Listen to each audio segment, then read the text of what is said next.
I identify as Vietnamese American, and it's not something I thought about very much growing up, but it's something that I started exploring more in college and in this community, surrounded by other people that I guess aren't really afraid to sort of embrace those things. And so, like growing up, it's more of a chore to like do all these like Vietnamese things, like go to holidays and see relatives.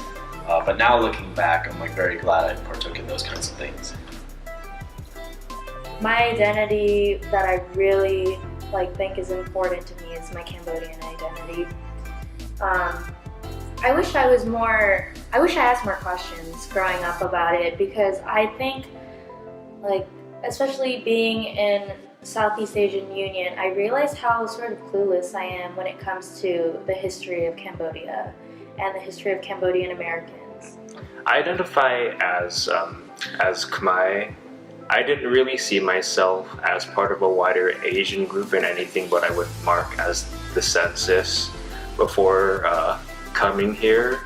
I didn't really feel a significant in-group identity with other Asians, even other Southeast Asians. So I would identify myself as Vietnamese American, and I would say it shaped me because of the cultural ideologies, and it shaped me to be who I am, on my values and what I care about and things like that.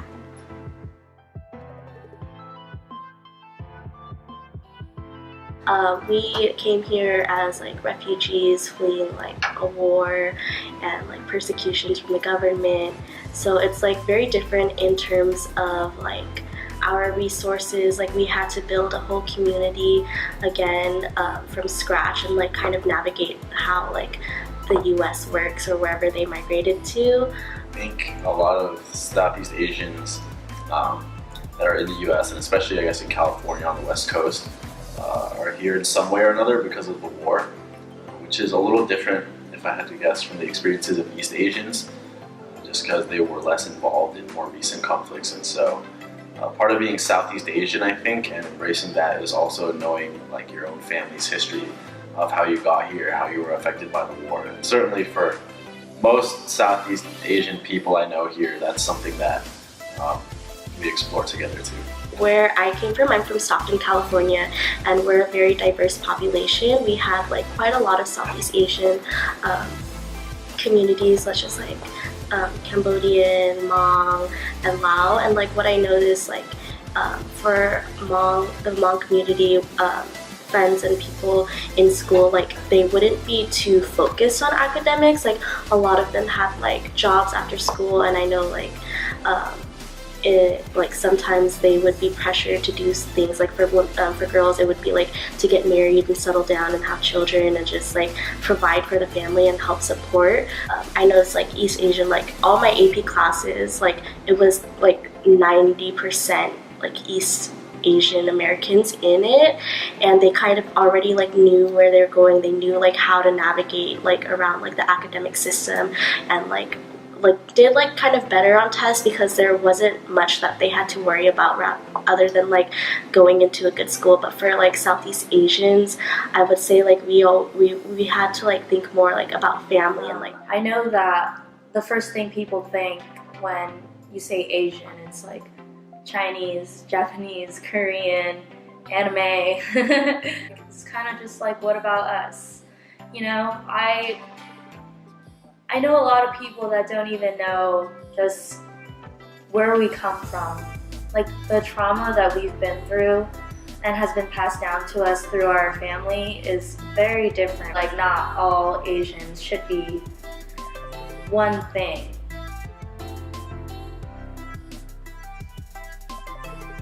Probably to invest more resources in improving education in public schools in lower income portions where many Southeast Asians live. Starting, I would say, with population centers where there are lots of Southeast Asians, of course, at least with Khmers, we know that there's a strong concentration in Massachusetts, Rhode Island, Long Beach, Modesto, Fresno.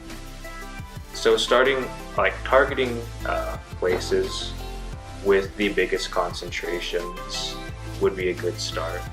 Just for a lot of people that aren't in areas where, like, for example, like the Bay Area or like other highly populated areas, college isn't as obvious of a path for a lot of people. And I certainly grew up in a bubble where it's basically like you either went to college or you were just kind of a loser, or like you went to community college, or in some way your end goal was going to college. And in some ways that's like a good thing, and in some ways that's bad. But if we want to talk about increasing rates of college enrollment for certain groups, then I think just learning about what that means and how to get there is a good place to start. But coming here, honestly, I feel really small on campus.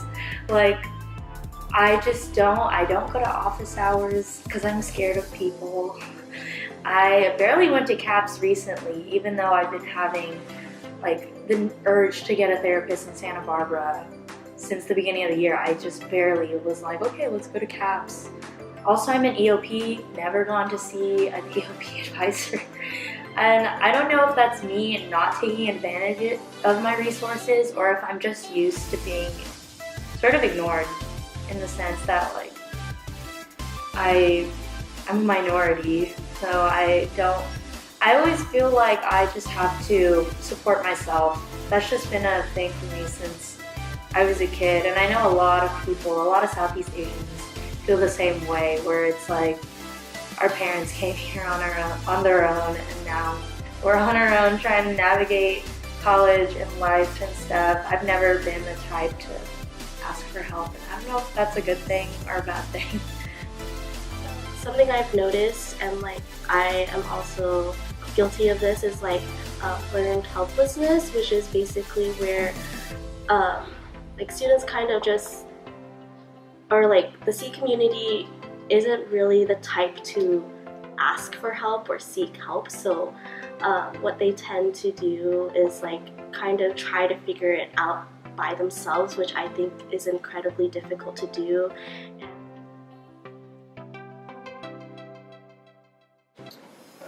Because like our stories have a place here, and for example, the Hmong population at UCSB is so small. Like if I was someone that was in an ethnic group that small, then I would feel kind of like alone in this big ocean of everyone else. And I'm glad that those spaces and organizations exist for people in these groups to just come together, just to know that you're not alone, basically.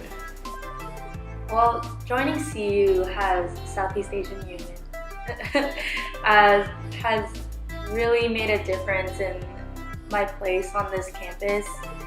I didn't really think it was important to join a cultural group until I became a member of CU, and then I got chosen to be a staff member. And it just helps me realize that although Southeast Asia was most of Southeast Asia was affected by the war, everybody's experience is different. Like the Hmong people, the Vietnamese people, the Cambodian people, nobody had the same experience, but we all went through the same war. And it's really nice to be able to explore that with different cultures from these Southeast Asian countries, and doing that in creative ways through workshops and stuff. It's really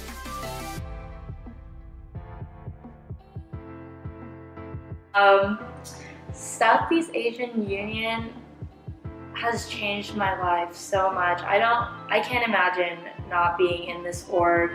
I've met so many people with such great minds and have so many ideas to share that, it makes me rethink the way I live my life and the way I go about my classes and my interactions with people. It's just taught me how to be more mindful. CU, to me, is sort of my extended family away from home at UCSB.